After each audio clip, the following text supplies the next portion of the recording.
এরকম শত শত ফ্যামিলি আছে যে মেয়ের হাতে বাবা তওবা করেছে, ছেলের কথায় পিতা ইসলাম কবুল করেছে। এরকম শত শত নিদর্শন আছে।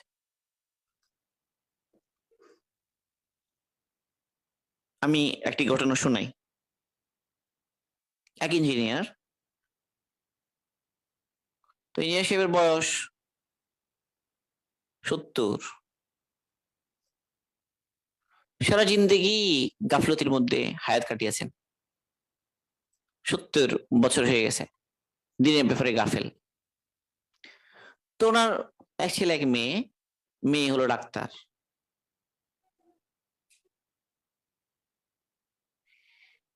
তো এই মেয়ে বারডেমে চাকরিরত ছিলেন। ওই অবস্থায় একটা দিনই তালিমের পয়েন্টে গিয়ে উনি হেদায়েত প্রাপ্ত হন।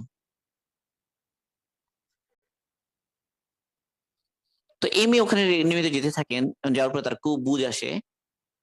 তো বুঝ আসার পরে এখন এই মেয়ে চিন্তা করছে যে এখন তার বাবাকে কিভাবে সে দিনের দিকে আগে বাড়াবে।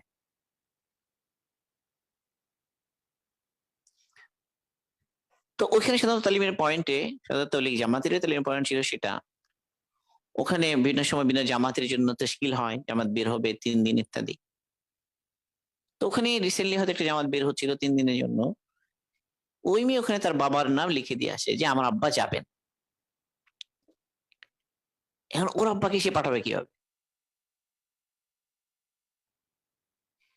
তো সে করেছে কি, রাতের বেলা উঠে শেষ রাতে সে অনেক কান্নাকাটি করেছে, নামাজ পড়ে দোয়া করে অনেক কান্নাকাটি করেছে। এরপরে সে তার বাবার শিয়রে গিয়ে শেষ রাতের দিকে 3টা 4টা সময় গিয়ে বাপের শিয়রে বসে ওখানে সে কাঁদছে।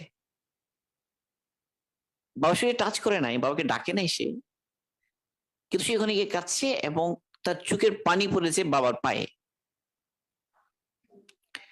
তো ওই ইঞ্জিনিয়ার বাবা, উনি খুবই বিত্তশালী মানুষ, ঢাকা শহরে তার বাসা আছে, আর অনেক প্রপার্টি আছে, কোনো অভাব অনটন নেই, ছেলে মেয়েদেরকে পড়াশোনা করিয়েছেন, তারা উচ্চশিক্ষিত। তো তার জন্য এটা একটা এমন একটা সিন যে আমার মেয়ের কিসের অভাব থাকতে পারে যে সে এত রাতে কাঁদবে। তো ওই জিনিস নিজে মুখে শোনাচ্ছিলেন এই ঘটনা। তিনি বলছিলেন যে আমার বুক ফেটে গেল, আমি চিন্তা করলাম যে আমার মেয়ের কি এমন অভাব হতে পারে রাত 3টার সময় সে কাঁদছে। তাই আমি বললাম যে মা, তুই কেন কাঁদছিস? আমার কিসের অভাব আছে? কোন জিনিসটা কোন জিনিসের অভাব তোর আছে? কোন জিনিস তুই পাসনি এই জন্য তুই কাঁদছিস?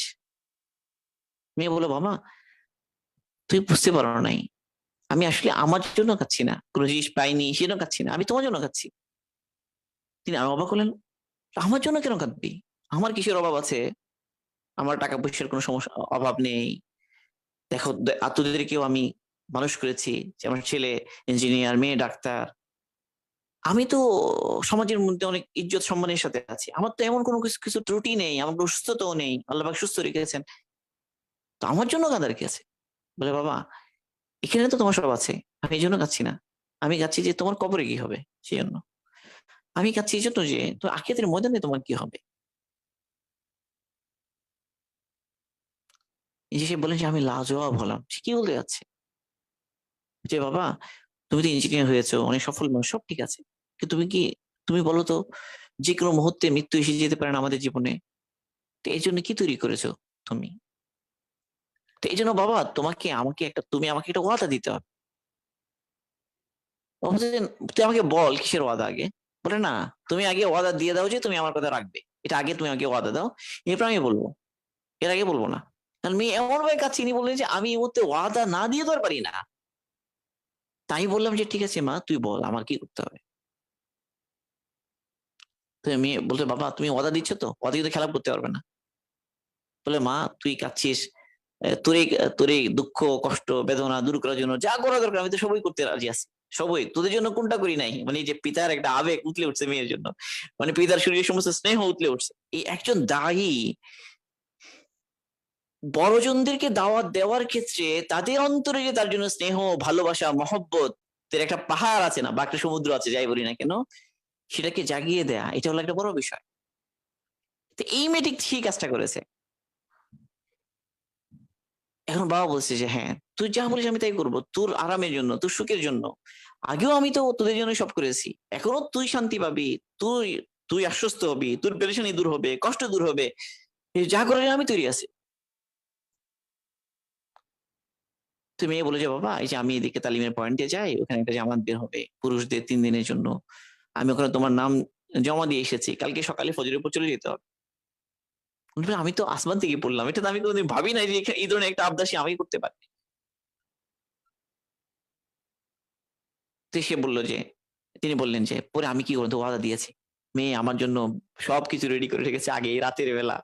সে বেডিং, আমার মানে যা যা প্রয়োজন, আমার যা যা লাগতে পারে সব সে রেডি করে রেখেছে, এবং সে ঘরের মধ্যে অন্যদেরকে সে তৈরি করে রেখেছে যে আমার বেডিং কে নিয়ে যাবে, ইত্যাদি ইত্যাদি।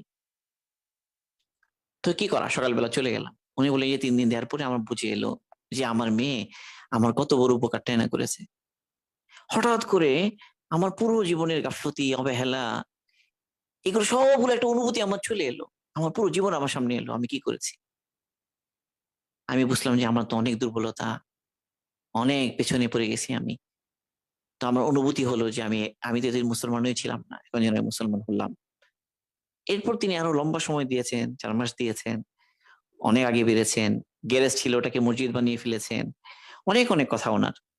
কিন্তু ওনার এই যে পরিবর্তন, এটা তার মেয়ে, মেয়ে কি উসলুব ফলো করেছে, কি দরদ এবং ভালোবাসা বাবার জন্য অন্তরে জমা করেছে। ঠিক এই ধরনের অ্যাপ্রোচ গুলো যখন মানুষ করে না, তার সাথে এগুলো ব্যর্থ হয় না।